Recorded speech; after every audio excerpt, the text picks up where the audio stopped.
Ashama akkam jirtan kabajamtoota daawwattoota Afrootech baga nagaan dhuftani. Namoonni channel kanaaf haaraa taatan ammoo kana subscribe godhaa.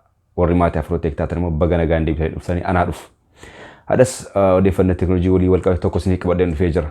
Innis levitating machine jedhama. Wajjiniin bannee ilaalla.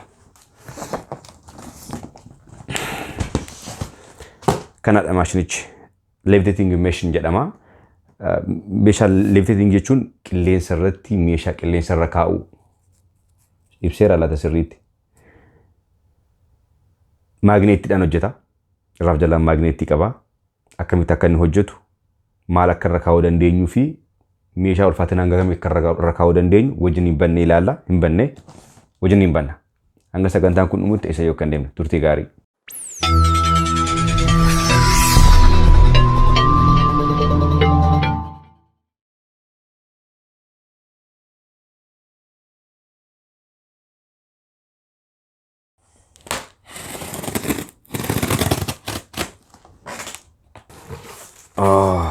Waan cabuudha fakkaata. Sirriitti walitti qabsiisanii jiru.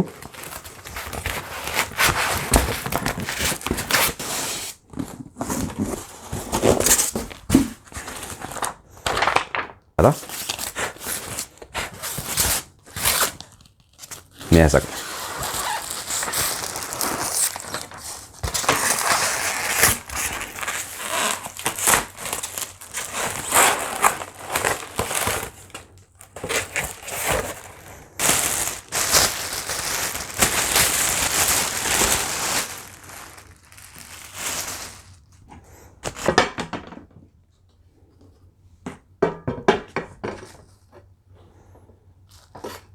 Kamtu irraa kamtu jala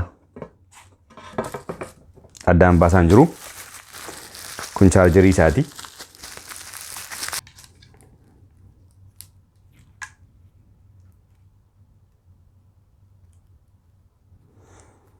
Kasin dhibu maashiniin kun ulfaatina giraama 320 hanga 760tti baachuu danda'a.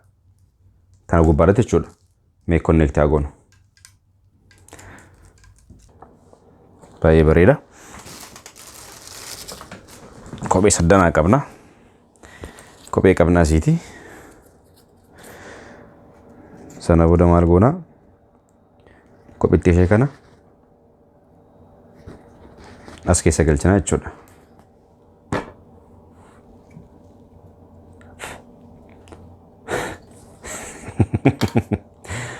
Akkuma argitan qabachuu danda'eera jechuudha ofirratti. Magneetti ishee kana as keessa galchitu, kophee keessa galchitu. Merkoo keessa galchitan akkasitti nutti qabdan magneettiin kun qabatee taa'a jechuudha. Dabalataan illee qilleensa irratti akka inni deemu yoo barbaaddan ishee kana irratti qabsiisuu dandeessu jedha. Akkaataa kanaan meeshaa keessan yookaan meeshaa xixiqqaa keessumaa kopheewwan xixiqqaa akkaataa kanaan keessanii kophee jaallattan dhugaa dubbachuudhaaf baay'ee namatti tola. Eenyufaatu gochuu danda'a waan kana jettanii immoo yaaddan eenyufaatu kophee kana kaawwachuu danda'a akkaataa kanaan gaaffiin jedhu isin ga'a. Kophee meeqa qabaannetti kophee keenya akkaataa kanaan kaawwanna. Kophee kaawwachaa oolu keenya yakkisittiin yeroo baay'ee kun kan displeeyidhaa fi namootatti agarsiisuudhaaf fakkeenya mana gurgurtaa kophee keessatti jiraachuun ni jiraata. Akkasumas illee atleetonni bebbeekamoon addunyaa kanarratti kubbaa miilaatiin ta'uu danda'a, fiigichaan, baaskeetboolii atleetonni keenya illee kopheewwan garaagaraa kaawwatanii kan isaan fiigan. Kanaaf kopheewwan ittiin mo'an sana yaadannoodhaaf yeroo baay'ee akkaataa kanaan kaa'u jechuudha. Artistoonni garaagaraa illee fakkeenya DJ Khaled baay'een isaanii artistoonni baay'een isaanii kophee 1000 lakkaa'aman waan qaban isaan keessaa kophee jaalatan tokko akkaataa kanaan qilleensa irra akkaataa ittiin namni yeroo barbaadetti ilaaluu danda'u dhufee akkaataa dhufee ilaaluu danda'uun akkaataa kanaan hojjetanii agarsiisaaf dhiyeessu jechuudha. Namoonni gaafa mana isaanii dhufu yookaan immoo namni isaanii riyyaan isaanii gaafa isaan daawwachuu dhufu akkaataa kanaan kophee jaallatan sana fuuldura isaanii kaanii yeroo biraa ittiin yaadannoo isaanii yaadatu jechuudha. Har'aaf kan isiniif qabadhee dhufe kanuma. Viidiyoo biraatiin nama isin walitti deebinutti chaanaalii kana subscribe gochuu hin dagatina. Viidiyoowwan akkaataa kanaan wantoota haaraa unbox gochuu hamma dandeenyetti hamma dandeetti isiniif qabadheen dhufa.